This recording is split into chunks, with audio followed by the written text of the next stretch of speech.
Hey there, this is Jonathan Klee and the part of our partner care team with Perception Funding. And we're just going to take a few weeks this year to give an opportunity for each of our partner care team members to teach and do a little training, lead a discussion on just what they are an expert in or have a lot of experience in. So Jeremiah is going to start us off. He is on our partner care team and he has been missionary in China for a better part of a decade, and is actually not in China right now, as his background might be fooling you. He's in Flagstaff, and he is certified in cultural intelligence, which they also call CQ. So we'll let Jeremiah take it away from here and lead our discussion today. Right. Well, yes, unfortunately, I'm not where this picture is taken from. Yeah, I'm in Flagstaff. It's windy and cold, and but glad to be here with you guys. Just going to do a real brief overview of what cultural intelligence is and why I've found it really helpful with communicating with people cross-culturally in different countries. But even here at home, I found it to be useful with different subcultures within the states, even within families. You don't usually think of different generations being different cultural groups, but there is definitely some big difference in communication and the way we interact with each other. So cultural intelligence main purpose is to help facilitate better understanding and being able to communicate well with people. So so when we talk about communication, what are some things we're going to try to make this a little bit more open conversation style. So for the other member care team folks, so like communication, what do you think of when you hear that word? Clarity. Hmm. Yep. Getting an idea across in a way that someone else can understand you or understand the intent behind the idea. Yeah. Yep. Transparent. Transparent. So good. Yeah, I think something when I started down this journey of cross-cultural communication skills, I saw a graph and it had, the first party here, the second party here, and this person is trying to communicate a message across. So, they're trying to share a story about how they saw a car crash or whatever it may be, but they have this idea in their head of what they're trying to communicate, this thing they saw, and they're in their context, they're passing that information along mostly through words, verbal communication. There's probably some body language in there too.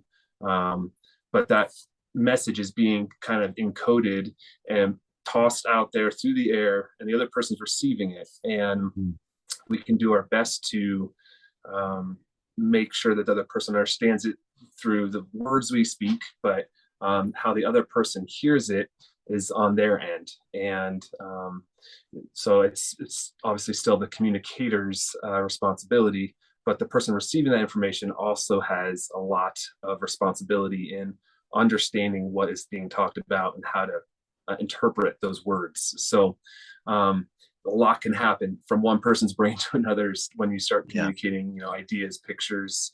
I know like police reports, they usually, they ask a bunch of people because everyone's perception of an accident scene is going to be different, right?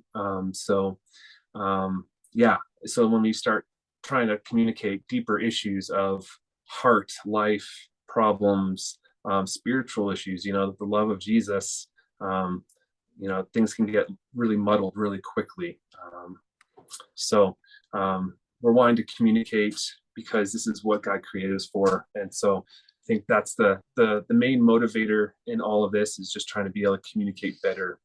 Couple things as I was getting ready for this, just thinking about, God created us to communicate. He, within the Trinity, he was, communing within the Trinity. And then he created man to have conversations and walk through the garden with them. And so that was our purpose from the get-go. And so then we see, Jesus is called the Word, right? And Emmanuel, we just celebrated Christmas here in the States. And so Yeah, I mean, God came to be among us, with us, one of us. And so,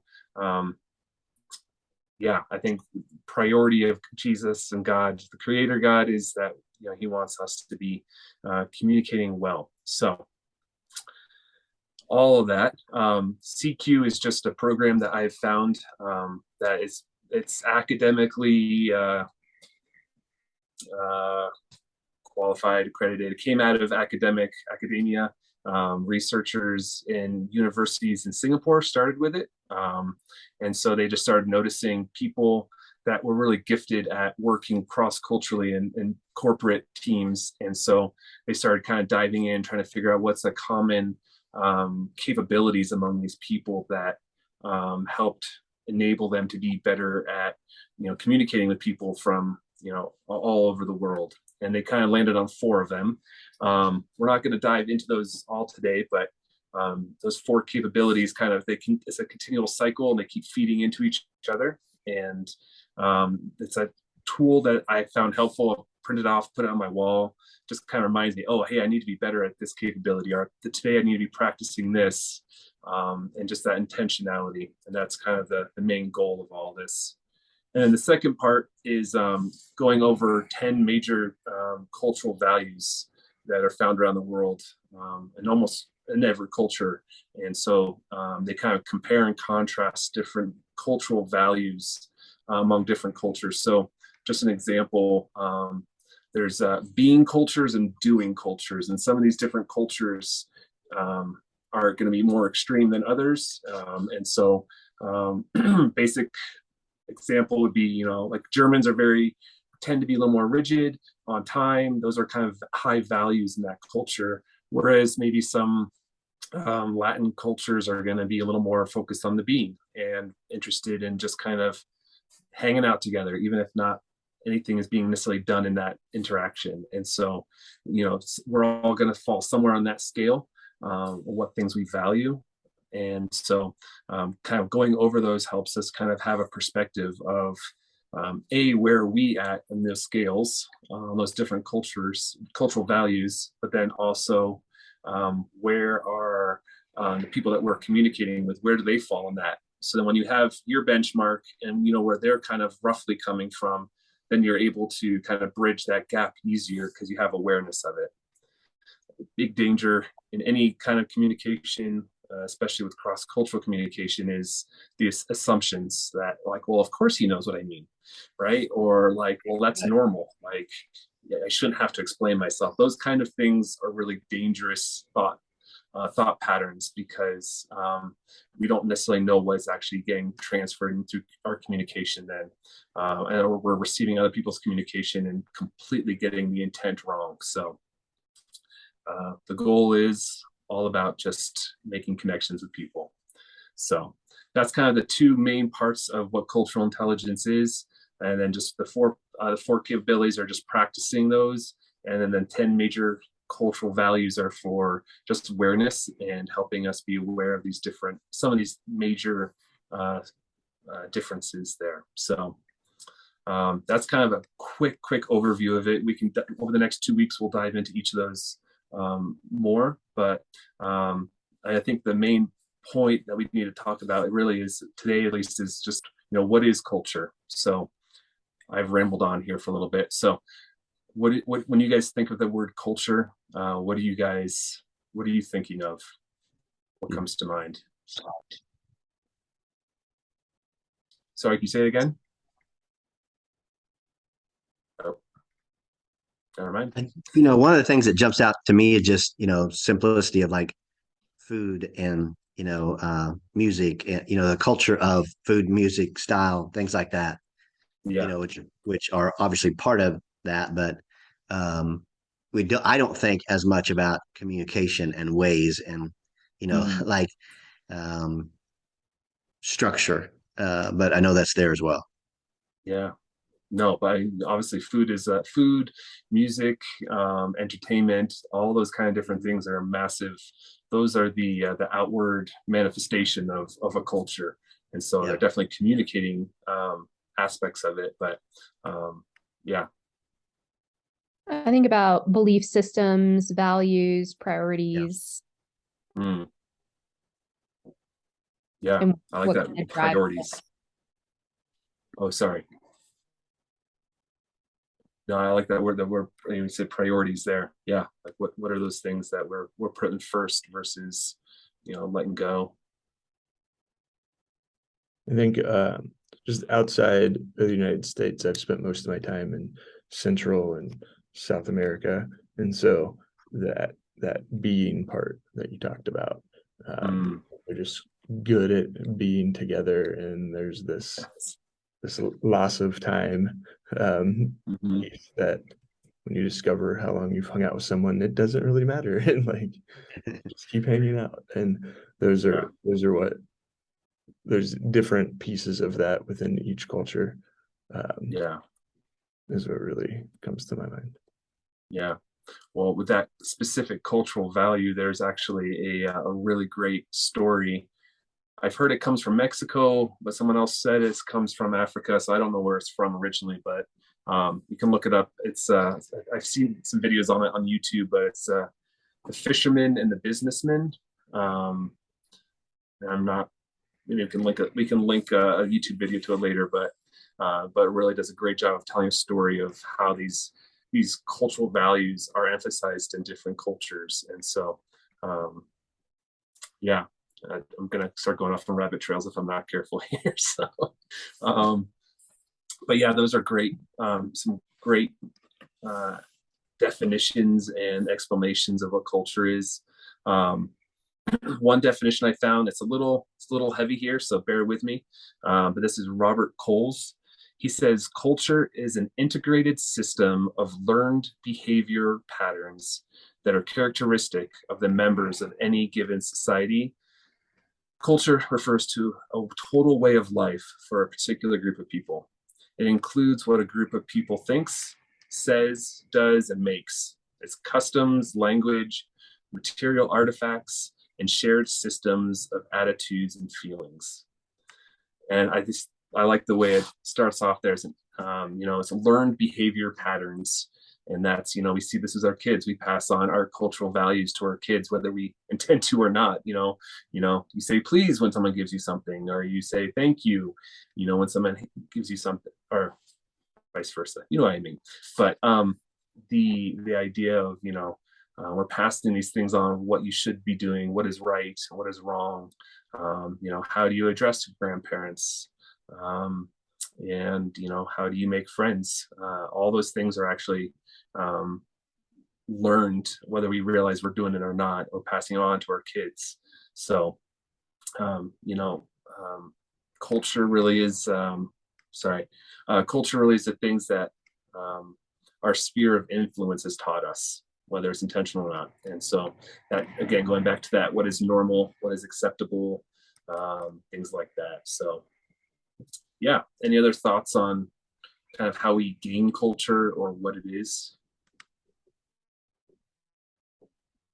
I think there's things you were just talking about there of how we're raised, or how a family, how a household, or Mm, a community, or whatever it does. But there's just so many things that we don't really even think about.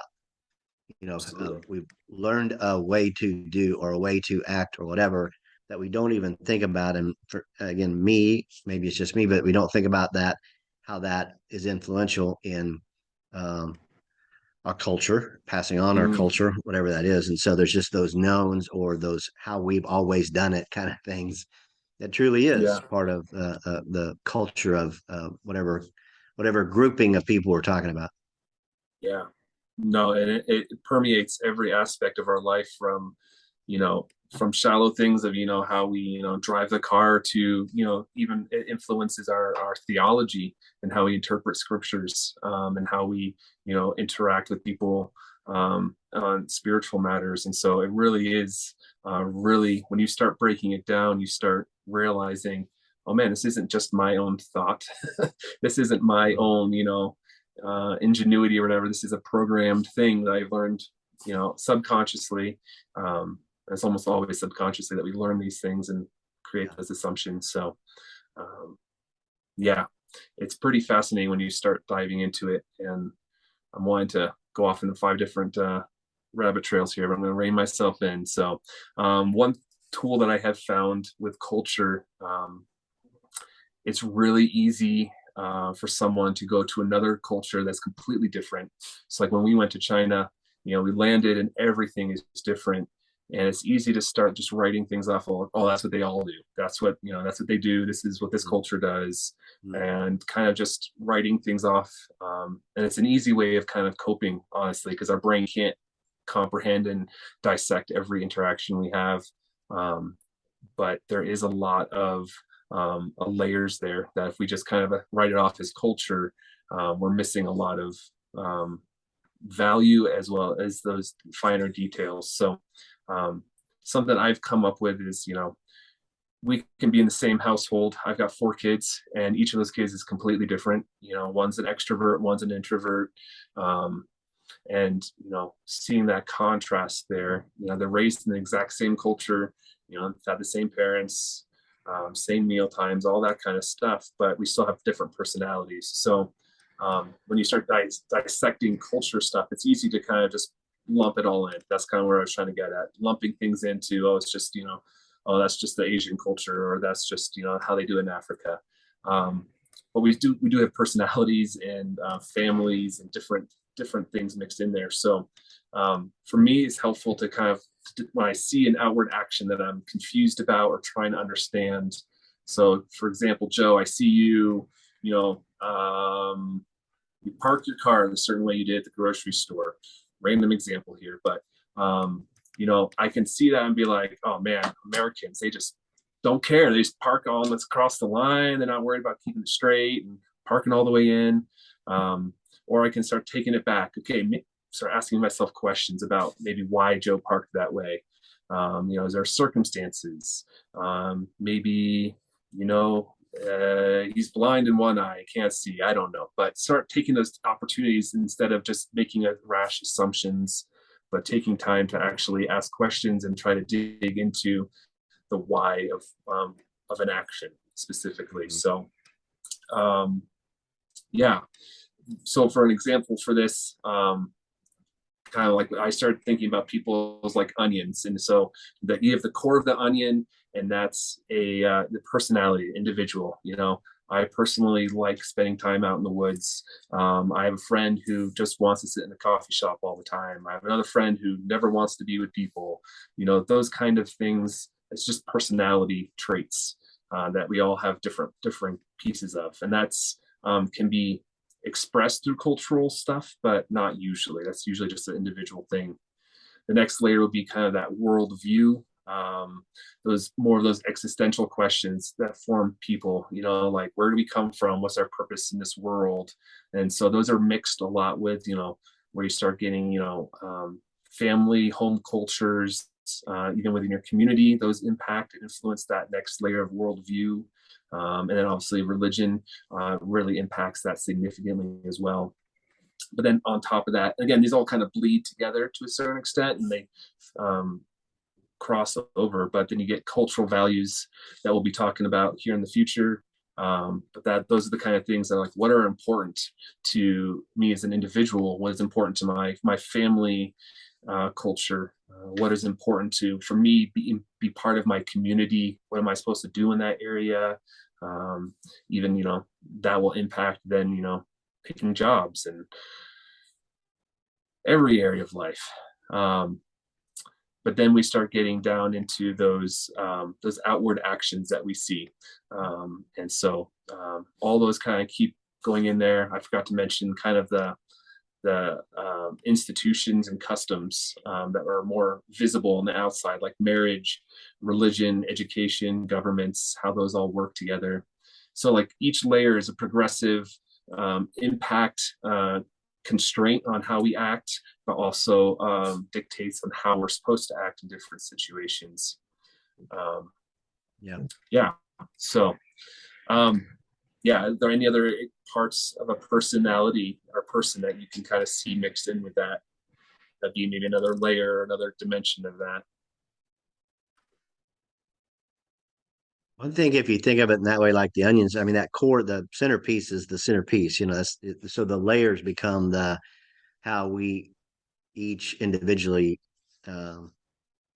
maybe our style or, whatever we bring to the table. So that core is the core, and then Yeah. there's layers on top of it that we don't see the core so much as we see those layers that are added, right? That we Yeah. start making judgments on or comparisons of.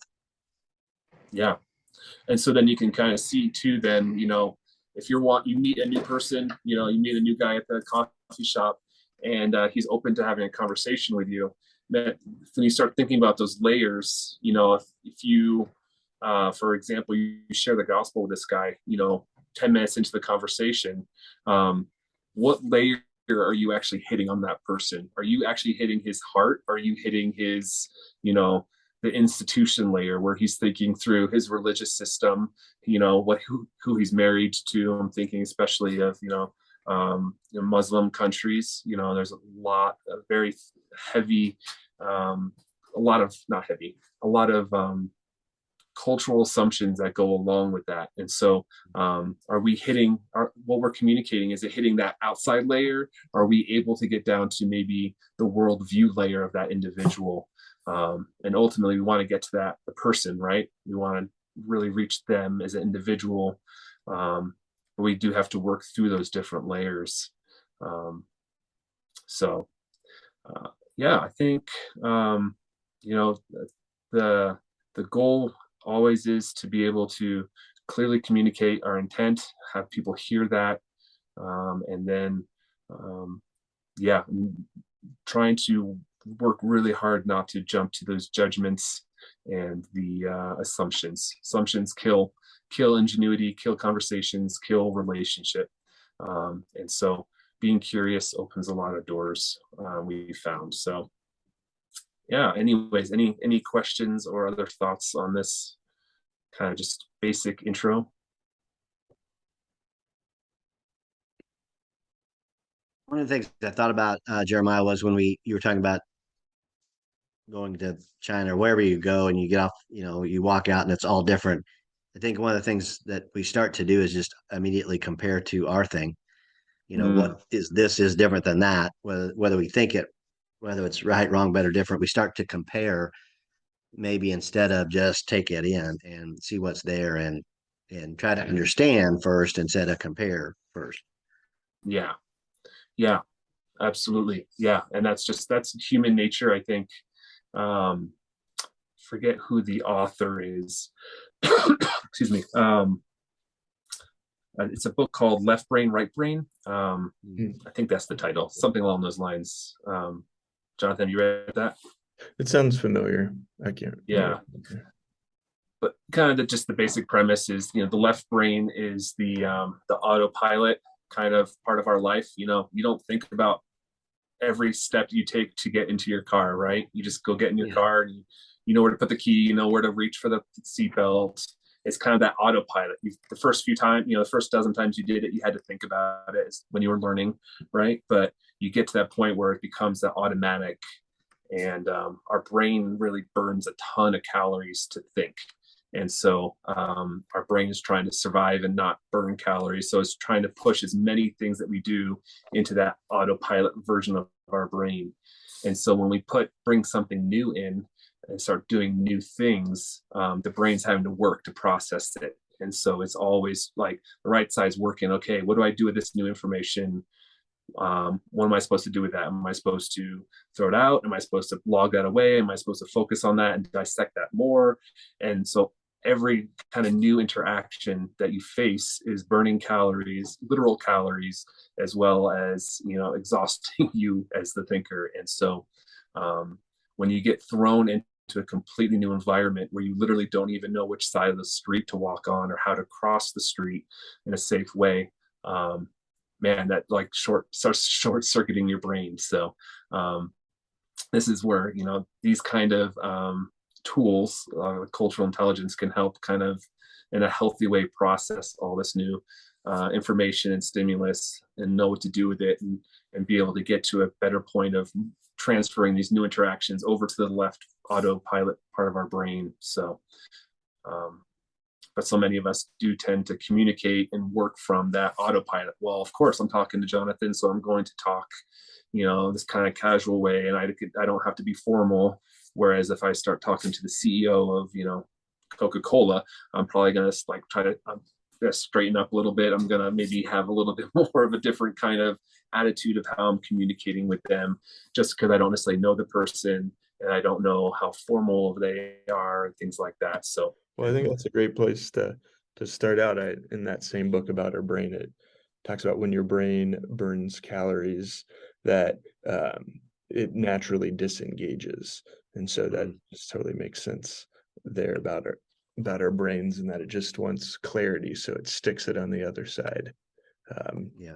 I think Jeremiah's coming back in, but I think we'll call that a wrap for today. I think we got a good introduction into cultural intelligence, and we'll have Jeremiah pick it up next week for another 2 times.